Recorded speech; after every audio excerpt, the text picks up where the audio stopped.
ఆయన ఒక చమత్కారమైన మాట చెప్పాడు. చమత్కారమేమి, అత్యంత గంభీరమైన మాట ఒకటి చెప్పాడు. ఆయన అన్నాడు, మీరు బాధపడిపోతున్నారని హిరణ్యకశిపుణ్ణి చంపను. అది పరమేశ్వరుని యొక్క ప్రతిజ్ఞ. అంటే మీకు బాధ కలిగింది అని వెంటనే వచ్చి నేను ఆ హిరణ్యకశిపుణ్ణి చంపేస్తానని అనుకోకండి. నేను హిరణ్యకశిపుణ్ణి కాదు, ఎప్పుడైనా ఎవరినైనా అవతార స్వీకారం చేసి చంపవలసి వస్తే కొన్ని కారణములు ఉంటేనే చంపుతాను. శుద్ధ సాధులందు సురలందు శృతులందు గోవులందు విప్రకోటియందు ధర్మపదవియందు తవిలి నాయందు వాడెన్నడలుగు నాడు హింస పొందు అన్నాడే. శుద్ధ సాధులందు మొట్టమొదటి మాట, భగవంతుణ్ణి త్రికరణ శుద్ధిగా నమ్ముకుని బ్రతుకుతున్న వాడి జోలికెడితే చంపేస్తాను, ఇక సందేహం లేదు అందులో. కాబట్టి శుద్ధ సాధులందు సురలందు దేవతల జోలికి వెడితే చంపేస్తాను. శృతులందు వేదాల యొక్క ప్రమాణాన్ని తిరస్కరించి మాట్లాడితే చంపేస్తాను.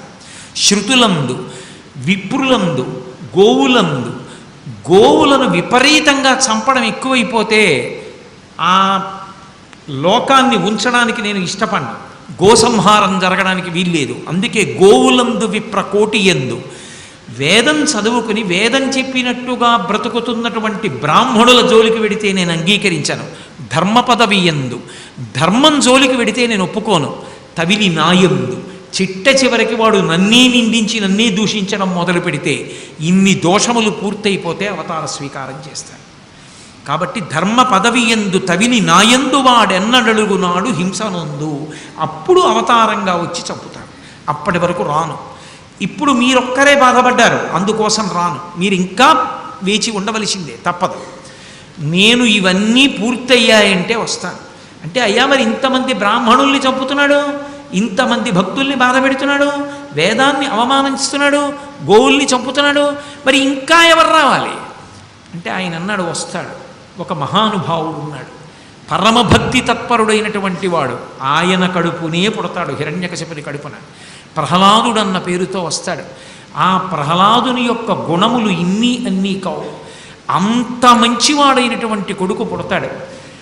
కన్న కొడుకు శమదమ సంపన్నుడు నిర్వైరుడనక రోషంబున ప్రహ్లాదుని వాడెన్నడు పట్టి బాధించు నాడువాని పట్టి వధింతున్.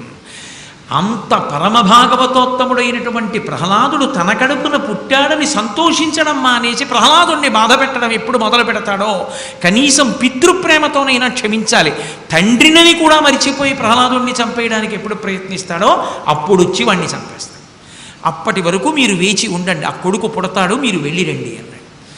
సరే, ఈలోగా ఆయన తపస్సు చేసుకోవడానికి వెళ్ళినప్పుడే లీలావతికి కుమారుడు కలిగాడు నారదుని యొక్క ఆశ్రమంలో. ఆ పిల్లవాడి పేరు ప్రహ్లాదుడు. నిన్న మీతో నేను మనవి చేశాను, ఆయన హిరణ్యకశిపుడు. అన్నీ నావిగా అనుభవించాలంటాడు.